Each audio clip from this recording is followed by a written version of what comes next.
فخر النساء بیگم عربی النسل خاتون تھی اور مصر کے ایک اونچے خاندان سے تعلق رکھتی تھیں۔ اس کی ولادت صحرائے سینا کے ایک گاؤں میں ہوئی تھی۔ اس کی شادی 8 سال کی عمر میں کر دی گئی تھی۔ جس شخص سے شادی ہوئی وہ قاہرہ کے حکمران خاندان کا ایک دولت مند شہزادہ تھا۔ جب یہ عمر بلوغ کو پہنچی تو اس شہزادے کی طبیعت کو اپنے موافق اور اپنی طبیعت کو اس کے موافق نہ پایا اور اس کے عقد میں رہنے سے انکار کر دیا۔ وہ اسکندریہ پہنچی اور وہاں جا کر عدالت کا دروازہ کھٹکھٹایا۔ چند ہفتے مقدمہ چلا۔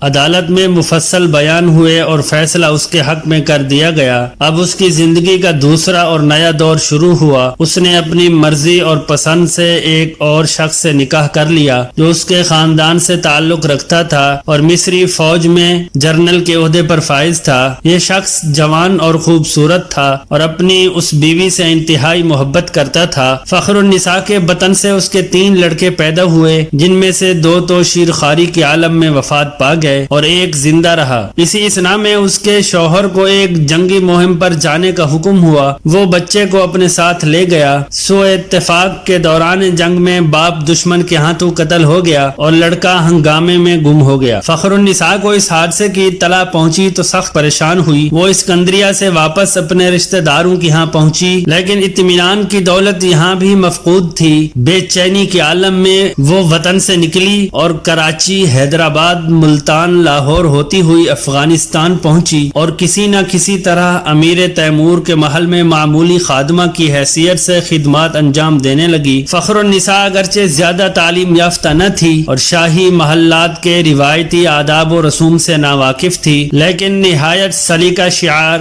سمجھدار، بیدار مغز اور معاملہ فہم تھی۔ وہ اپنے ان اوصاف کی بنا پر جلد ہی تیموری خاندان کے دوسرے افراد کے علاوہ خود تیمور کے نزدیک بھی بہت اہمیت اختیار کر گئی، مگر سکون و قلب کی نعمت اب بھی اسے حاصل نہ تھی اور اس کا دل ہر وقت ماضی کی یادوں میں الجھا رہتا تھا جس کے آثار اس کے چہرے سے نمایاں تھے اور بارہا تیمور ان آثار کو اس کے چہرے سے پڑھ چکا تھا۔ تیمور انسانی نفسیات کا ماہر تھا۔ ایک روز اس نے فخر النساء کو بلایا اور اس سے ذہنی الجھنوں کے متعلق دریافت کیا۔ پہلے تو اس نے کچھ کہنے اور بتانے سے گریز کیا لیکن تیمور کا اصرار بڑھا تو تمام تفصیلات بیان کر دی۔ اس کا حال سن کر تیمور بہت متاثر ہوا اور اسے اپنے عقد میں لے لیا۔ فخر النساء کی کوکھ سے تیمور کے 3 لڑکے اور 4 لڑکیاں پیدا ہوئیں۔ میرا شاہ جو تیمور کے انتقال کے بعد تخت حکومت پر متمکن ہوا اسی عالی مرتبت اور بلند فکر خاتون کے بطن سے تھا۔ فہم و فراست کے علاوہ وہ نہایت نیک اور دیندار خاتون تھیں اور مذہبی عقائد اور احکام شریعت کی پابند میں انتہائی سخت تھیں۔ فجر کی نماز کے بعد تلاوت قرآن حکیم اس کا روزانہ کا معمول تھا اور وہ نماز تہجد کی بڑی پابند تھی۔ ماتحتوں اور ملازموں کے ساتھ مشفقانہ سلوک روا رکھتی،